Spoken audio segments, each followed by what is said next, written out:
Lavish buzzwords like Scrum, Agile are widely used in the IT industry.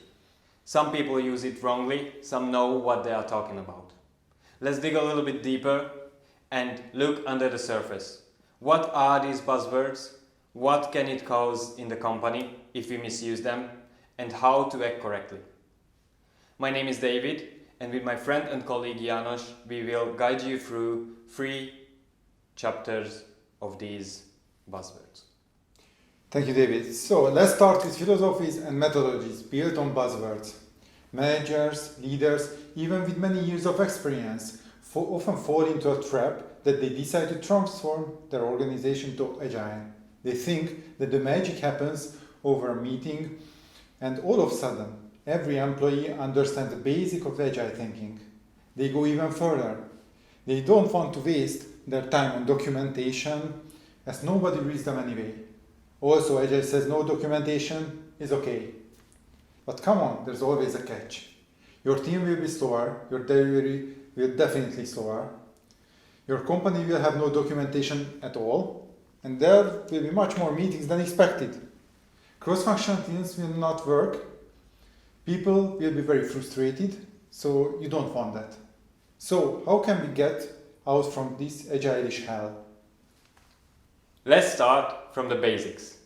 Let's start with the Agile Manifesto. Individuals and interactions over processes and tools. Meaning we need processes and tools, otherwise there will be chaos. We just have to have more interactions, more meetings between people, not just tossing gyro tickets away. Working software over comprehensive documentation. Meaning we need documentation, but the working project is much more important. Documentation can be finished later, although should be finished. Customer collaboration over contract negotiations. Many customers misunderstood these statements. This means we should have continuous communication with our customer to involve them in the early phases to see if we have common understanding. There is another one, responding to change over following a plan. No, this does not mean that you do not need a plan. This means if expectations change, we should change together with them. Now we have an idea that how Agile looks like. Let's see how we should use it and when we should use it. If we are building our own product or we are a small startup, then we should definitely use one of the Agile thinking methodologies. And we should definitely use Scrum because it is the most effective way in the most cases.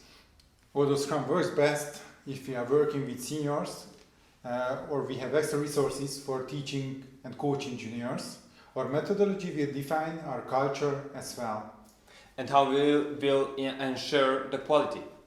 Okay, so we need to have control and clear expectations always. Our managers should have strong leadership skills for sure. Let's stick to this quality question a little bit. In our next chapter, we will talk about testing and test automation. Let us quote some of the wrongly used statements. No need for manual testers, we will automate everything. Okay, so you don't need manual testers. Okay, who will create the test cases for you? Who will create business cases to test? The test automation engineer needs some base information to be able to automate. Also, you won't be able to automate new functions which are still under development. The new functions continuously change. But it is costly to automate the scripts. Also, you won't be able to automate the human factor. While automated testing is ideal for repetitive and frequently tested code, human intuition cannot be automated. Manual testing is the logical option for things that are unpredictable, need human interventions, and do not need to be frequently tested. In the 90s, everyone thought that automation is the only solution, that is the only step forward. Nowadays, test automation is necessary, so we can say that, although manual testers cannot be eliminated from the company. Test automation and manual testing should work side by side. to be able to deliver a quality product for the user. Test automation is the next step for manual testers. Another great sentence. I'm hearing this all the time. How far from the truth? Test automation and manual testers work side by side. Each job is unique and necessary. During validation and verification, you need both of them. I think we shouldn't think this further. In the ISTQB, we have separate exams for manual testers and for automating engineers. So I think we cannot question this statement. Yeah, so for quality testing, you need both, as we discussed earlier. Test automation will be cheaper than manual testing. The statement could be true or could be totally incorrect. It depends on the actual ROI. You always need to calculate the costs as they depend on the project. Depends on the development. Sometimes, if the project is small, the automation could be very costly. I know that for a fact. Also, when the project is longer and there are repetitive test cases, then it will be much, much cheaper. Keywords will solve our test automation problems. Keywords are not magic wand. Keywords provide a convenient interface for non-technical users and encourage abstraction for unnecessary details. However, in themselves, they don't have much if you don't pay attention to how you organize your tests. Keywords, in fact, they can be an amplifier. Also, if we use them badly, there are dire consequences.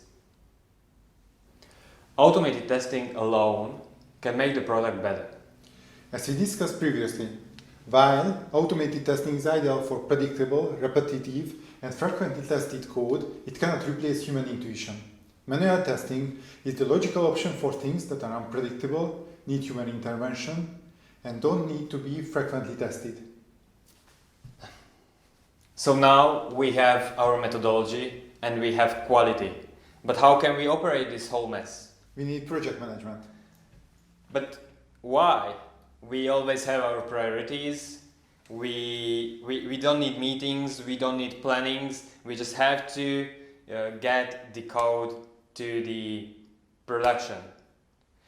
And we are getting new CRs from our customers and we have to get the code ASAP, we have to get everything ASAP. So help me out here. How can we operate this? Thanks. So how about we take a quick tour back to the days of Six Sigma and to KISS and define some processes. Even if it only lays down the foundation of our way of working, it will be an amazing starting point. We can start measuring our work, build up some quality gates. This shouldn't be unreachable also, there should always be a little bit of challenge for the teams. In this way, we will get some data to work with. We can analyze the numbers, improve our processes based on our findings and then control that everybody, without any exception, follow these modifications and new processes. The easiest way to get the root cause of our problem is the 5 whys. The 5 whys is a really old methodology for getting the root cause. It's an iterative, interrogative method. It contains from 5 questions. You can ask what? The first is why. The second is why. And the third, why. And you can guess now, the fourth is the why, and the fifth is why as well. Okay, but don't forget the KISS, which means keep it simple, stupid. So always keep it simple. Ideas that sound good but are unfeasible, as they fail due to the lack of available time, resources, technology, and expertise. We see them every day. We know from experience that most of the time the demand of quality is real, but the desired results will not be achieved due to the above factors. What are the promises that many companies commit to in vain as they are doomed to fail?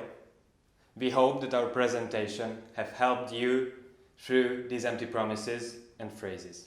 And here's another tip, a buzz phrase for the future. Don't forget the continuous improvement. Thank you for your attention. My name is János Szenfner. And my name is David Bolla, and we wish a wonderful time on this conference. Thank you. Thank you.